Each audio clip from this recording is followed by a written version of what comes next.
Hopefully that caught. Did you guys hear clap? Guess. Nope. That's fine. I'll sync up somehow. It's okay. It's totally know what we're doing. Every time we do one of these, it's fucking something new, I swear.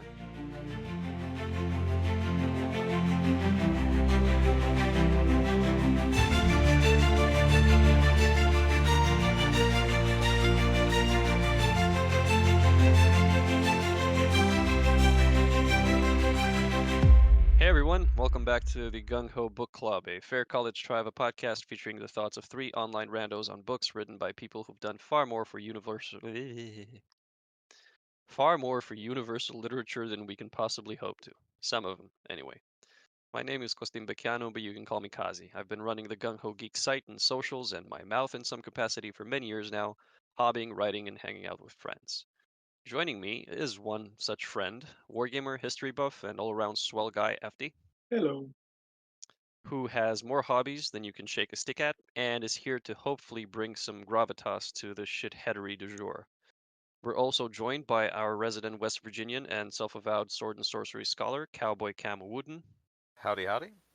And we're hoping he'll make it through this episode in one piece, provided God doesn't wipe West Virginia off the map with floods, tornadoes, or any of the other dozens of freak weather phenomena they've been continuously threatened with for the past few months. Hashtag pray for Cam. Fair warning, we're adults who like to hang out and use adult language together. We're here to read books and talk shit, and we're just done reading Savage Realms Monthly, March 2025. First published in March 2025. Copious amounts of nonsense follow. Alright, lads. I was just gonna sign us out as well. Because the sign out follows the thing. Who wants what book? So we got... Who wants what? Who wants what book? Who wants what book? Yeah, or what story? What story? Well, we said we were going to do them in reverse order for a very particular reason that will become apparent at the end of the podcast for anybody who sticks with us through the end. So, the first one we're going to do is The Voice in the Mist by Grayson Sullivan. I think you guys said this one was your favorite in terms of actual sword and sorcery. Yeah. So maybe in terms of both writing and sword and sorcery, yeah. Fair enough. So maybe you guys lead on with this. One of you flip a coin. FD can have this one. Okay. Yeah, what do you want me? Do you let want the me green to horde go do it. through the story first, or should we just get into it? I guess we can do a quick synopsis and then start maybe dissecting it a bit. Well, the story opens with the very, very, very cliched, but still decent enough beginning in the tavern. Always starts in the tavern. There's always a storm, and there's always the stranger that shows up, and we obviously know he's going to be the hero of the story. Yes, we're supposed to like him because of that. I mean, as opposed to some other heroes we will talk about later, this one's not really unlikable. We don't really know him or ever get to know him, but there's nothing untoward that makes you go, why? As opposed to, well, we'll talk about it later. Yep. So he shows up. He wants room and board. Says he's been sleeping on the hard ground for many, many nights. For some reason, the innkeeper doesn't want to give him a room initially. Then the wife says, yeah, we give him a room, so they give him a room. Okay, sure. Weird, but whatever. We know who wears the pants. Is it ever any different? As a married man, no.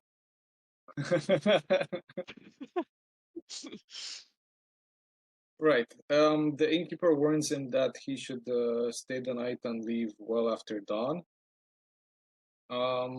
Which is like the first warning about what's going to happen. Then we find out during the night that there is this weird mist that shows up, and there's like demon or some sorcery or something weird, yelling all sorts of demonic thingamajigs at the people. And if anybody tries to go outside, they get slashed and torn and killed. The hero, hearing all of that, goes outside and he gets slashed, but not torn and killed. Because he's the hero. So, yeah. Except it's not just because he's the hero, it's because he's not one of the villagers. The mist basically says that weirdly after yelling in demonic languages, switches to English and or common, whatever language they're speaking, and goes, "Hey, you're not one of the villagers." Hey, The I next didn't know day, you could speak common. the next day, the adventurer is called to the mayor, and they need to talk about what the fuck happened. They tell him it's some weird curse that they've been living with for over a year. And the adventurer asks the common sense question, why the fuck don't you all leave? Which is a nice Which is a reminder of what I common asked sense question. Cam earlier today. Because, and just the reason why that they say it in the story, they've been there for generations. Why would they leave? Okay. A Johnny Sins shaped tornado is heading for you, trying to fuck West Virginia up the ass, I think were your precise words. That's Did not mention Johnny I mean, Sins. unless your name is Mia and or Khalifa, maybe piss the hell off. Also, Cam, you've been alive for generations. No. Talking about like anything we should know about you? No. I just, Fuck, he's the older thing that was terrorizing the village. I'm just actually the Mothman. So, back to the story. They tell him it's some weird thing that's plaguing them ever since. Wait, they don't mention the source. They just mention they the fact that it's skirt been going on around for a it. year. Yeah. And they find it odd that he was only hurt but not killed. At which point, allow me to find the note. No, we don't. We don't what?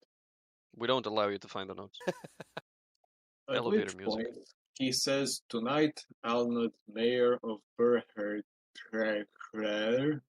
I will find the source of this mist. I will endeavor to break its power or die trying." Which feels like a really, really, really weirdly formulated sentence because it's at the same time formal and also not. And it's like the decision was just made in an instant. I don't know. I was. It's because hoping that good guy is good guy, which is fair, but at least just be straight up good guy. I don't know. It felt like there needed to be a bit more setup there. I think there's a bit too much hoo-ha made about him being of the old Kingsguard that was overthrown. So he's supposed to be this, I guess, innately noble protector of people. Yeah. So that would be why he jumps at the opportunity. But then again, he's old. The king's been overthrown. He's obviously past his prime, or at least that's what I was led to believe. And that hoo-ha is less than a paragraph. Also that. Yeah.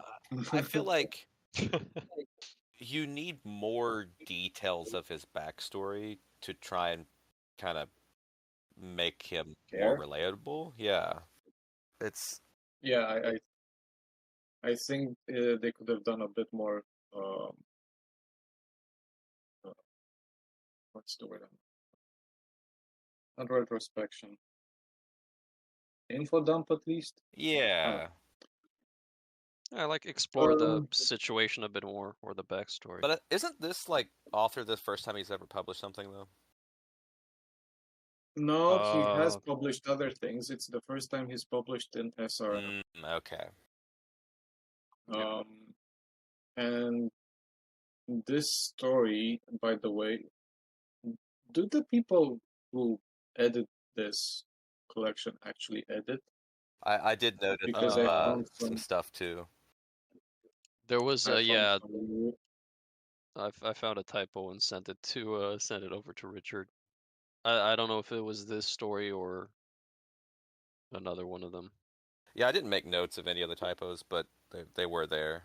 Basically, one of them was they used drug instead of dragged. Oh yeah, which I made remember that. the whole sentence seem Weird. when I first read it, I went, "What? They drugged her? Why?" Yeah. And This doesn't make any sense. I mean, I'm on board with it, but come on. anyway, editing issues aside, so he sets up to confront the mist, be the hero, save the innocent people. Okay, fair, fine. Now this is one thing I liked about the story. This guy's not dumb. He knows the mist comes into the town or village to terrorize them, so he fucks off away from the village during the day, goes up on a tall hill, and just waits there spying on the village, waiting for the mist to show up. And then when the mist eventually shows up, he doesn't confront the mist, he goes into the direction the mist came from to try to find its source. Which is so refreshing. Yeah. Most dumb barbarian characters would just wander into the mist.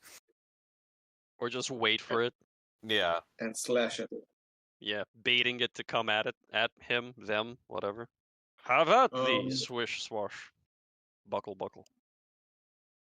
Right. So Mist shows up, he goes towards the source, enters a deep dark forest, finds the body of a child, or the rotting body of a child, and then he notices that dawn's coming, the Mist shows up with high speed back from the village and enters the child's body, and then the child starts talking to him. And the child tells him that basically he didn't want to kill him. He only wants to kill the villagers because he's going to be alive as long as the villagers are alive. That his life is bound to them. And gives him the actual story of why this is happening, explaining that the mayor of the village is the one responsible for it. Yep. The hero understands the story, agrees to help, goes back to the village, and kills the guy. That's basically it. That's basically the end of it. It ends with fiery death and the hero riding off into the sunset or sunrise or whatever. While the mist murders everyone in the town. And yes, I really enjoyed the last sentence in the story. It shouldn't be this hard to find the good knights. Yeah, that was a good one. Relatable. And speaking of good lines, there's also one at the start of the story when they where he says he's too old for this shit. No, a collective attitude of exhaustion hung over the room like a blanket over weary shoulders. Oh yeah. It's a good descriptive one. I remember that as well. Yes, I enjoyed that. So, yeah, the story basically checks sword and sorcery tropes. Evil sorcerer in secret abusing the population for his own gains, making deals with the devils, and there's always a price to be paid, blah, blah, blah. It's fine. Yeah. Nothing spectacular, it's to be expected, but nothing bad except the editing. It was an okay story. It would have been a bit better if we had a bit more info to actually care about the character. But at least, there was no fuse. There was just a guy making some sense. Yeah, which was good. It kind of gave off like a little bit of like witchery type vibes with him, like, I don't know, hunting the monster and stuff. And then I also thought it kind of gave off like Dragon Age vibes too, with like the whole wardens aspect of what they are. But yeah, but we don't know what they are. We just know that they sort of maybe protected the king. Yeah, that's about it. But he does mention, you're right, that he used to hunt monsters. So I don't know. Geralt, is that you?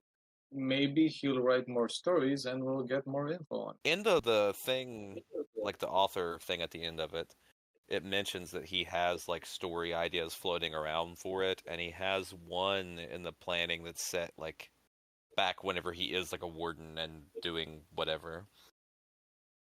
So maybe doing the setup for the whole thing. Yeah. So I mean, this is something more of the setup. I would be fine with reading more of. Mm-hmm. Yeah. Same. Just please edit the story first. Damn, FD, tell us how you really feel. Yeah. Which is it's just sloppy. Among other things, I've worked in the publishing industry, so. Yeah, I think so. I didn't actually manage to load up my Kindle copy that I bought for some reason. It's not on SRM. It's on Amazon. Screwing up with my Kindle account. But this is the PDF that we've shared among us. Because I asked for a review copy because I also read on my phone and on my Kindle. So, and I have a different app on my phone. But this is the PDF, so it's not actually the I guess, wide market release of it, if that makes sense. So some of these things may be fixed. So this was this was my second favorite story of the issue. There's it sort of fell a little flat on how quick he took to the task. Gamel, because that's the character's name. I don't think we've mentioned it. Gamel the Warden. There was, and this is I was talking about this with you guys in the chat the other day. There's an intrinsic like trait of sword and sorcery where you have to like you present the character and we're expected to follow him or her because they're the hero, and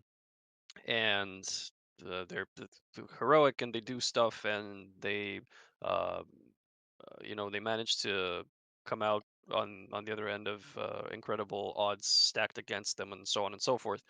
And these things work in short story form as long as there's a competent writer doing it, setting the scene, setting the atmosphere, maybe using some catchy quips or interesting one-liners or interesting lines or just interesting language overall. Just catchy stuff, hooks, stuff like that, stuff that keeps you glued to the page and makes you care for the actual writing more than the character, which you're again expected to care about because he's the hero and that's all you're getting for like the next 20 or 30 pages. And for some reason, this didn't click fully with me. But there were highlights and there are definitely nice descriptions. In terms of the atmosphere, like both the mist and the inferno raging at the end of the story. Spoilers, by the way. But yeah. So Grayson Sullivan, was it the thing in the mist? The voice in the mist, yeah. The voice in the mist. There we go. I do have one thing that I want to point out about it though that I don't really understand. So they board their windows up to keep the mist out. How the hell does that stop the mist? They added tar between the wooden planks. But then it's not going to be airtight, though. It is if you use a lot of tar, I guess. But I mean, the whole building can't be theory, airtight. Yes. I mean, if you can stop water, you can probably stop air. But there's one other issue besides windows. Doors. Fireplaces. Doors. Also that. But I guess you could board up the fireplace, even though that means you would be quite cold. But what do you do about the doors? You can't tar those up. Yeah, so maybe you put like a thick cloth on them. I like FFP2 masks. I headcanoned that the sorcerer in the town just secretly put wards on everything, but like yeah, well, he would ward his own place against the thing. Well, yeah, but he also needs the other villagers there so that way he can be like gross and like seduce all of their women. Yeah, because this is also a point that so the kid was growing sick, and his mother basically sold herself to the mayor, who was a necromancer, and he brought the kid back, and the kid started stinking. And then his mother was torn apart by horses, and the people did nothing to stop it. And then I don't know, he just No, the kid died due to being kicked by the horse. The oh woman yeah, knew that the guy was actually a sorcerer, so she went to him. She begged him to save her kid or bring her kid back, and he did it on the condition that she fucks him, Yep. which she accepted. and he didn't tell And her that he's gonna come back a stinking thing. yeah, he didn't tell her he would be basically undead. Yes. And then he was, undead. Everybody hated it, and the mayor accused her of witchcraft. And then the whole town joined together and had her pulled apart by horses, which is fucking gruesome. Yep. Yeah, fun story. Good time. Catchy stuff. This SNS shit. All right. The second, so going backwards on the issue. Second story is called Cursed, and it is by Carl Walmsley. And this was my favorite of the bunch. Although it didn't quite fit with the Sword and Sorcery label, which is something that you guys picked up on more than I did. Although I did liken it with a bit of like Warhammer Fantasy fare, for mainly because it deals with heresy and the faith. So it's about this delegation, this troop of soldiers that are sent out to get some mages out of a prison where they're being held because they're dangerous, because they need someone to uh, well, they might need the mage's power to undo a curse that has been set upon every unborn child in the realm. It's supposed that this curse was set upon them by some border nation, border savages, border people on the border, the things beyond the wall. Well, though there is no wall. And every child is born malformed, mutated. They don't survive, and is it the queen or the princess that is with the child? The princess. Yeah. The princess. The princess is with child. One of the captains, or one of the captains, the main captain, Galerin, his wife is also with child, so he's got a personal stake in this. So he's joined by an inquisitor and a troop of soldiers. They pick up a couple of mages who agree to help them in exchange for their future freedom, and they start roaming the land for that distant border. They find uh, the savages that are supposedly guilty for the curse being thrown upon their lands. The savage leader exposes the uh, faith, the church, the whatever it is, for actually being the reason why the curse happened, and the imprisonment of the mages as actually being detrimental to the land, whose crops are actually failing. Then there's a bit of a kerfuffle. They fight it out. The delegation returns. The captain exposes the um, Inquisition, the faith, and then makes a break for it. The Inquisitor in question, that was part of the whole thing, who's a bit of a dick, uh, traps him because obviously he needs to be brought to the court, whatever, for to give explanations, and he's being charged with heresy. But it turns out the captain was actually being helped out by one of the mages that went along with them, and it was all an illusion, and he was actually far away from that point in the kingdom, and he was making a break for it with his pregnant wife. I think that's it in a nutshell. Yeah, that's pretty much the whole story. I really like the turning the idea of magic being evil on its head. I like that a lot. To where it's like, no, magic apparently inherently good in this setting, and without it, the land just starts dying. It kind of makes me think of like, kind of like Arthurian legend type stuff. Huh. I completely missed making such a connection, yeah. Because like, you know how like all the land is like alive with magic. Yeah. Yeah, that's fair. So yeah, but doesn't that kind of go against the whole point of sword and sorcery? Yes. Where magic is usually, bad. Yeah, that's unnatural. And not only bad, but also like very seldom found. And corrupting and just...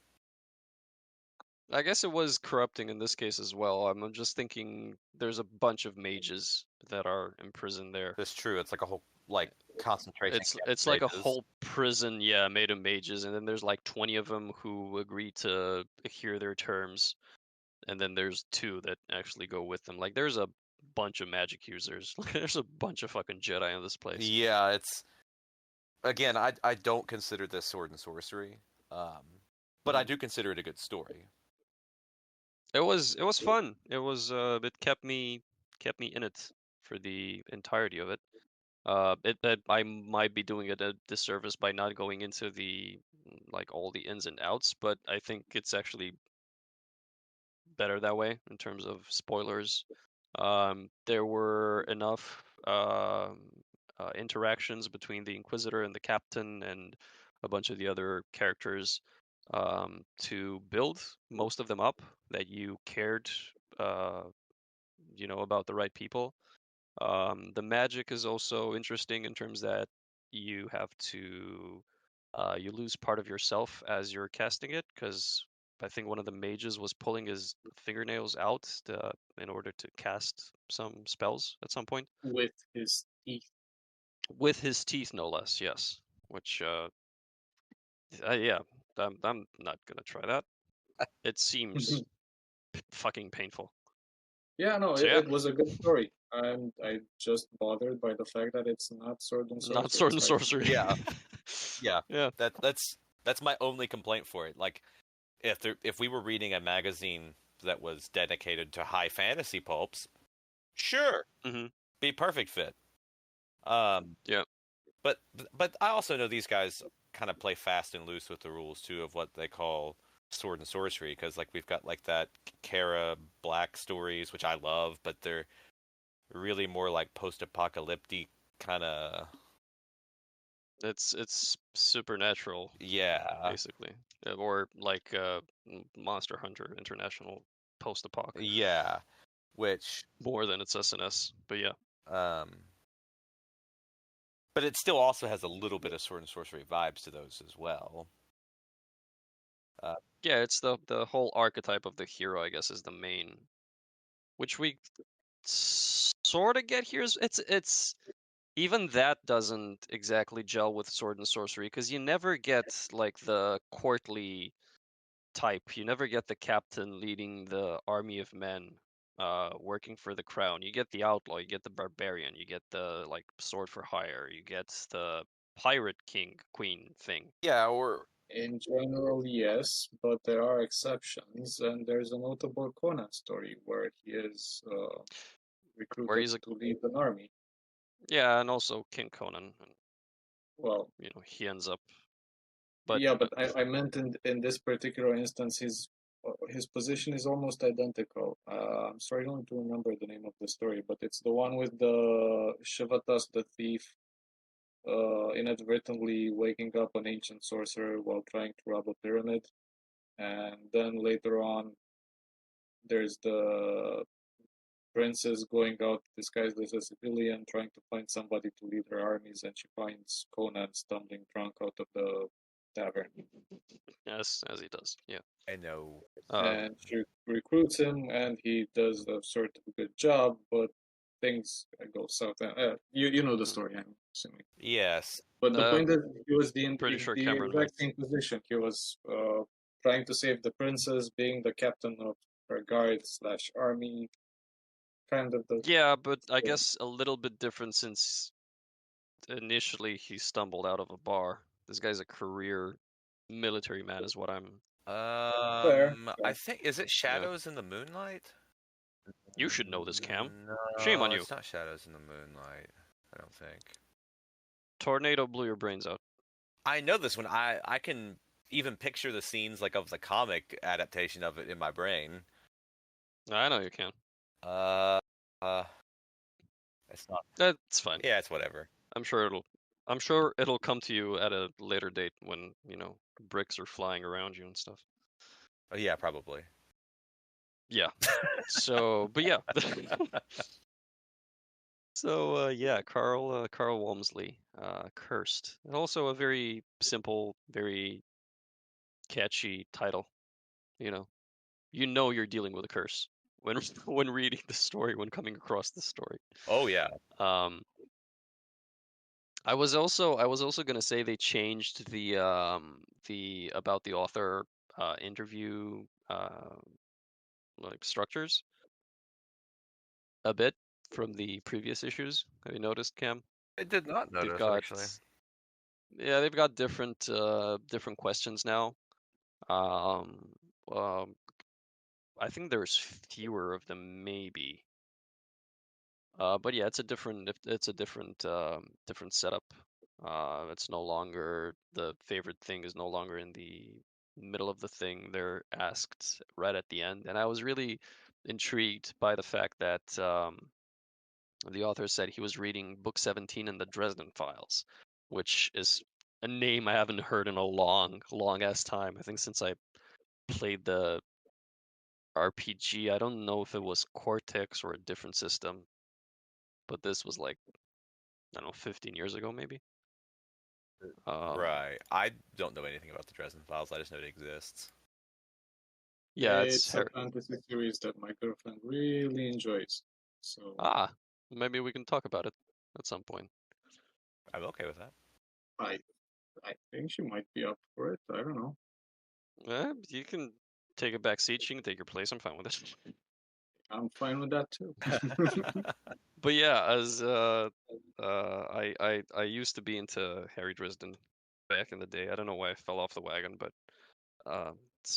it was definitely on my radar for a while. The RPG as well. So good stuff, real good stuff.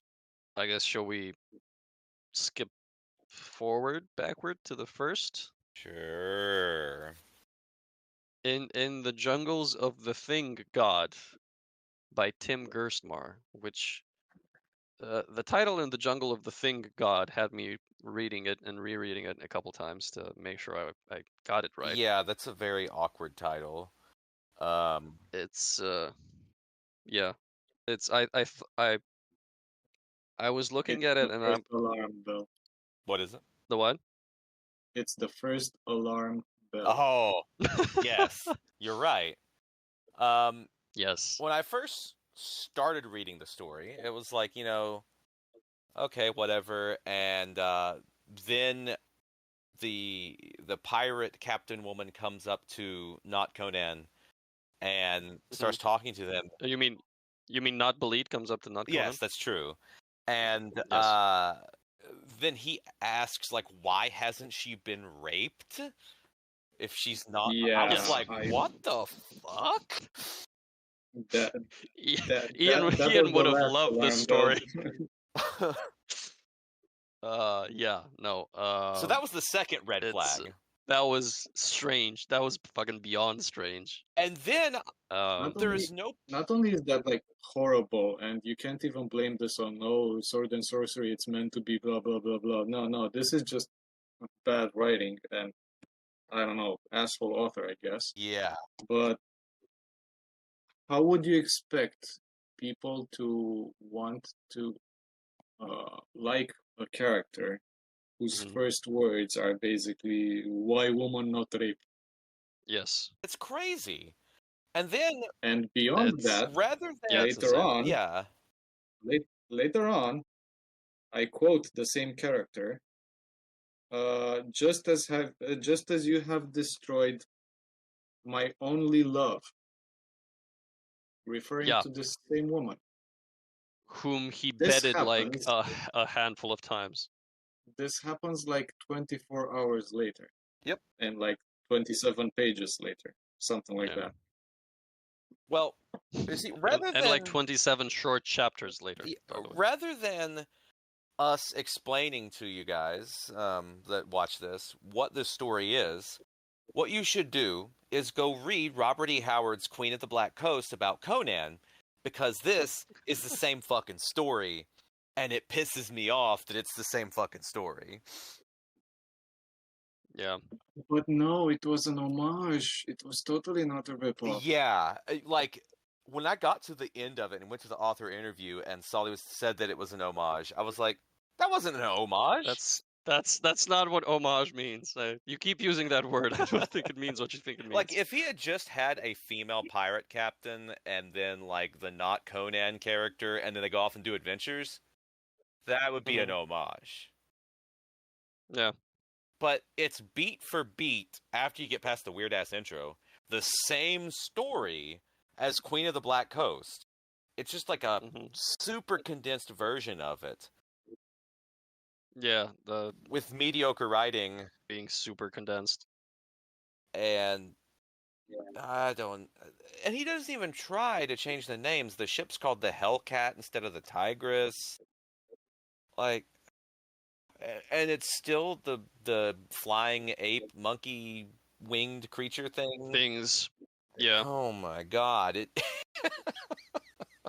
I also... Yeah, getting into the plot is a bit like beyond the point here. So he starts off on one ship. Is he drugged? And that's how he ends up on the second one? Yes, he's the hero. He's crossfaded because he's drunk, and then he also like smokes some Yanish weed. Yeah. And he seems to accept that completely readily. Oh, you drugged me, and you say I accepted to join your crew. Okay. Yeah, that was another one of the like really bothersome points. Like he just rolls with it, and I'm not saying he should like jump ship and start swimming because he's already out at sea or river or wherever the hell they are. But he should be furious about it. At least, yeah, like at least a little miffed. Like I know she's a comely wench or whatever the choice of words is. But also, like, what the fuck, dude? Have a little bit of spine, Mr. Hero Man. It was just that guy. I didn't buy into it. I'm sorry. No. And the whole hooker / hookah thing, because the story has a hooker and a hookah, and the hooker owns the hookah, and the hero smokes it, and then they make love because the potency of the love is increased by whatever the hell they're smoking. Yanish weed. Yanish weed. Fucking ayahuasca. But yeah, it's no. And there's a couple of visceral descriptions of battles, I guess, which like fit the genre, and the whole idea of the plot fits the genre, but oh yeah, because it just also for this is another thing. The genre, he copied the story that created the genre. Yeah. Fair point. Another thing is, it's been years since I read Queen of the Black Coast, but for like a pirate and ship centric story, it felt like a pirate and ship centric story. This doesn't.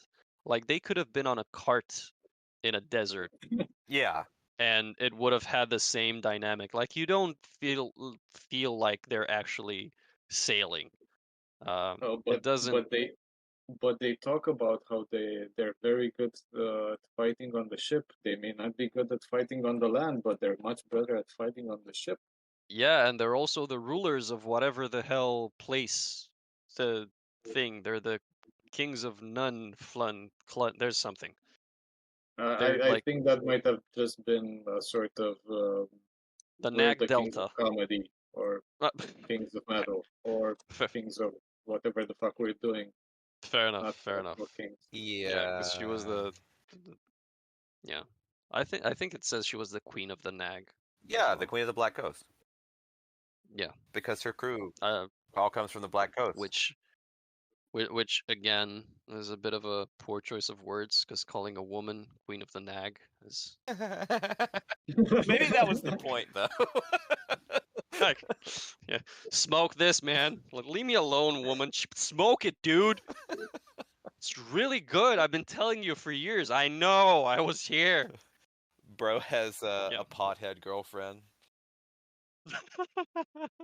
That would have been a better SNS short story than this.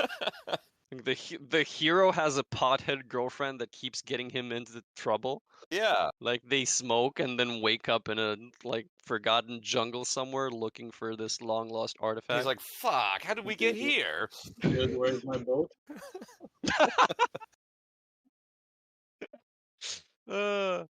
Yeah. But I don't know. Like I said, though, this story just made me very angry. Mm-hmm.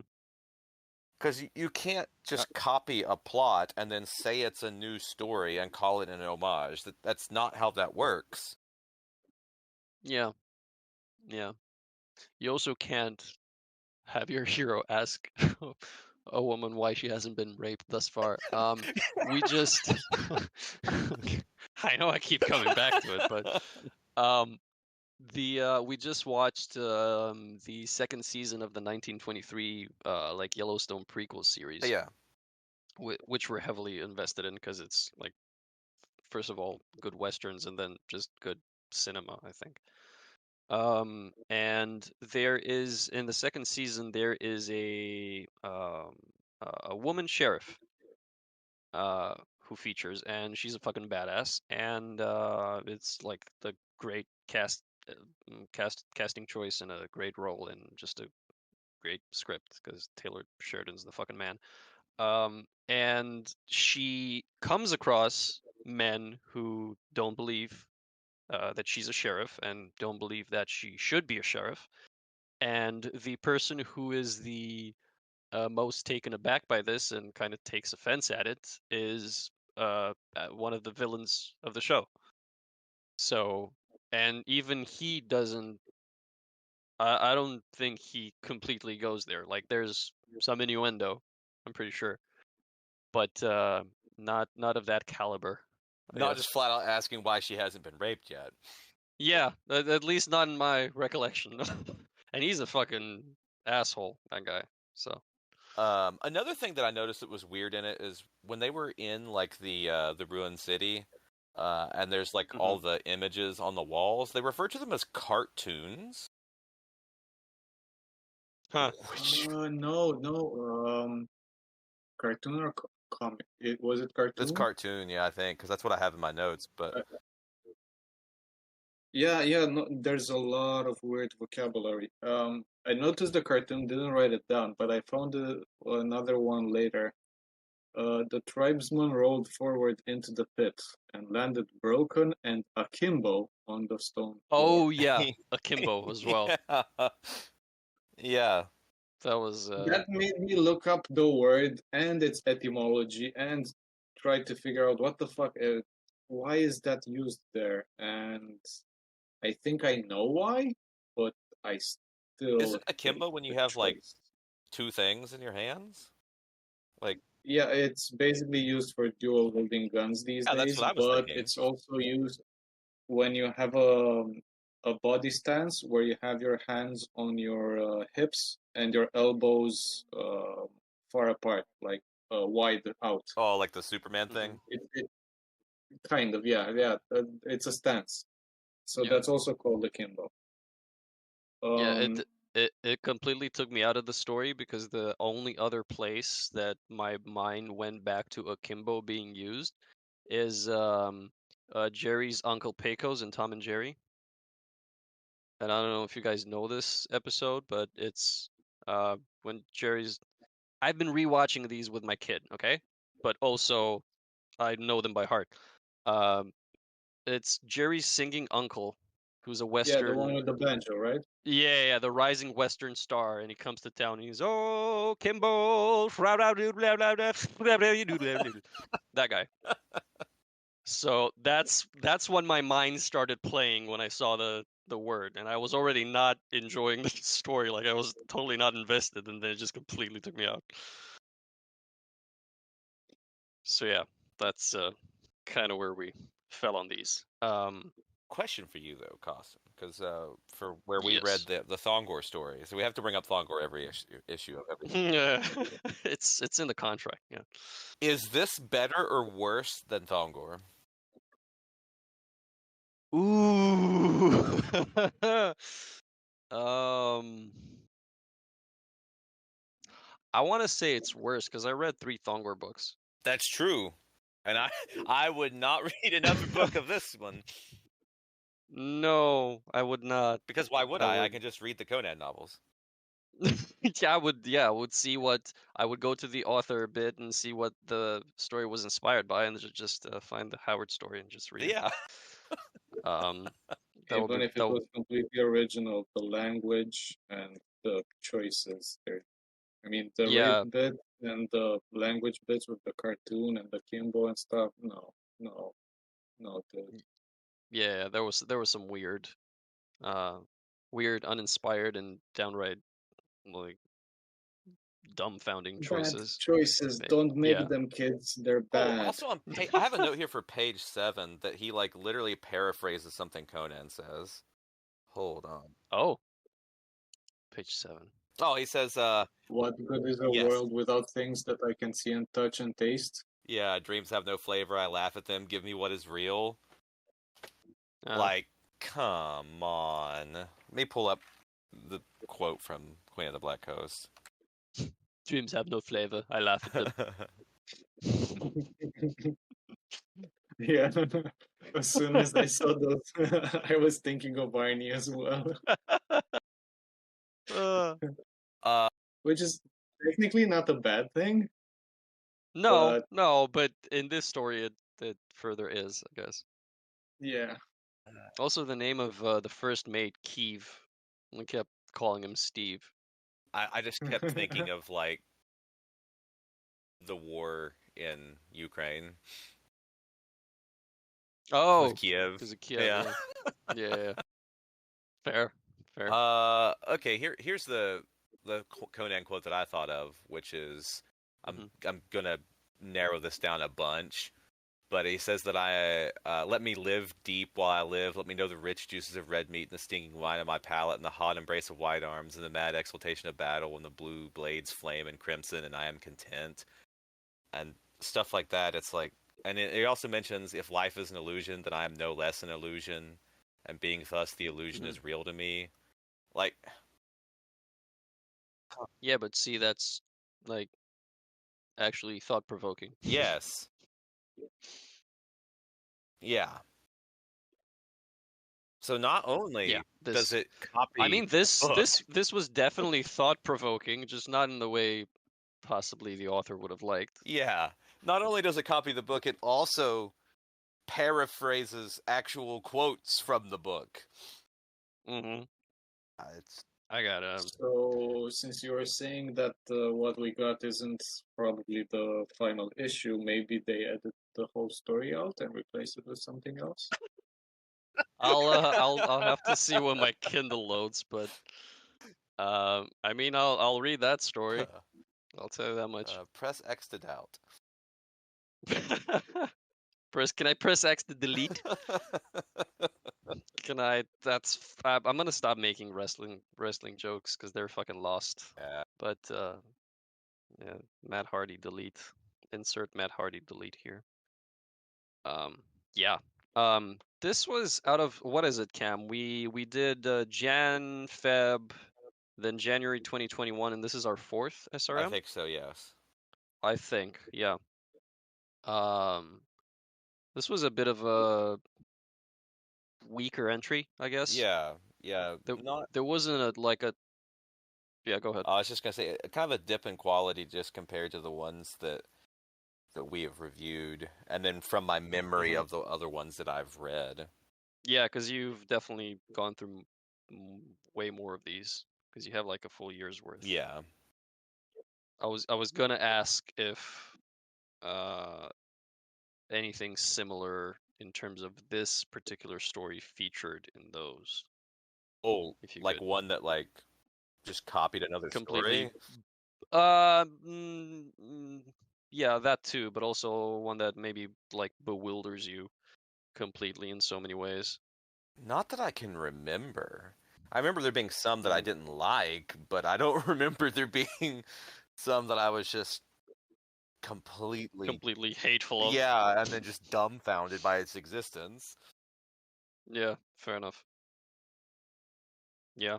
I think I've said my piece on this. FD, you got anything to add? I'd just like to add that the only good thing about the first story is the little sword graphics between the parts. Yeah, those are nice. That was a nice little cool editing thing. Yeah, I like the separators there. The SRM separators. All right. Well, I think this has got to be some sort of record of us getting through. There's a thing to be said about stuff that isn't like completely awful or completely or like incredibly good. In that it doesn't really challenge you that much in terms of talking about it. Yeah. I don't know why I keep ending my sentences as questions, but I'm working What on is it. best in life? But crush your enemies, Yes, kind of see them driven before you, and hear the lamentation of the of women. course. But yeah, so I think that's kind of why maybe we went through these as fast as we did, because they're like they were really short reads to me. Yeah. They felt like way shorter reads than others that we've been through recently. And they didn't really got me looking for more, like the Kel Myers, Kara Black stories that you mentioned, or the Matt Hilton Corvix that I've been reading recently, That's cool that you're which is actually getting into those. That's cool. yeah. Oh, dude, those are fucking great. Like I love them. They're just really cool, bite-sized, like action-packed like, adventures. I'll have to pick up some And copies there's and we'll have to do them for the pod. yeah, definitely. I still have to do this like electronically because there's fuck all sword and sorcery locally. Most of these are, I think they have print on demands on Amazon, but shipping to Romania fucks. So, uh, there's no way. But yeah, those two in particular are things that we've found via SRM that we really enjoyed. Um, and it's great to see that sword and sorcery is a thing these days. Yeah, and I appreciate what these guys do with like the whole having a new pulp mag out like this. And I know there's tons of other ones that are doing it. And then I have a couple of issues of like a sci-fi mag called like Sirsova. Mm-hmm. And there's all kinds. I think there's like a one of them with Scalos in the name and all kinds of stuff. So I mean, they exist, but it's nice that people are bringing it back. Yeah, I agree. And more power to them. And hopefully, we can see more of these in the future. Just don't tell women it's weird that they haven't been raped yet. And don't copy and Maybe. paste another author's story and make a few Yes. changes and then call it. That'll be the second worst thing about it. It's just close second. All right. Unless, Uh, what if hmm. someone took a Thongor story and redid it and made it good? And would people even know it was a Thongor story to begin with? No, no one's read them, and they shouldn't. There's actually a lot of people that were commenting on one of our last issues. The last one actually, where we did the Thongor pastiche. And they said that they respected Lynn Carter for his editing work, and for bringing stuff to the fore. And also had fond memories of Thongor for being their gateway into sword and sorcery. Huh. So maybe if you haven't read anything and Thongor's your first, your first romp, maybe it hits different. I don't know. I mean, it still hits up the backside of the head, but maybe. I'll give him the benefit of the doubt. Yeah. Maybe it's good if it's like the first thing you read because you're 10. Yeah. Yeah, that too. The first Romanian edition of Lord of the Rings, I found this out, or the first printing of one of them was in 2002. So I was 9 at that point. You discovered something far better at 9 years old. So I read Lord of the Rings when I was like 9, 10, whatever. So I read Lord of the Rings in middle school. They had it at the library. Well, it's definitely easier to read in Romanian than was later on for me in life in English. But yeah, and also I've listened to it recently. There's this great audiobook like soundscape, which is this whole endeavor in and of itself. It's made by one dude. He's called Phil Dragash, and it was taken down for violating whatever copyright laws, because he used assets like music and sound effects from the movies to like pad the book out. But he did all the voices, all the editing, all the everything himself, and you can still find it if you look for it. And it's something I listen to every year because I don't have time to reread Lord of the Rings anymore. But I just finished it a few weeks ago again, so real good stuff. Phil Dragash, Lord of the Rings soundscape audiobook, amazing. Huh. I'll have to look into that. I've never done them as audio. It's quite the experience, especially if it's done well with like music and sound effects and battles and war cries, and it's just it's a whole thing. It's great. I'll drop you the links. Yeah, cool. All right, that's about all the nonsense we have time for today. We hope to have you here next time.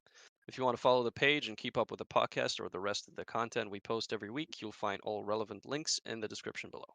Thanks for tuning in, and have as nice a day as you deserve.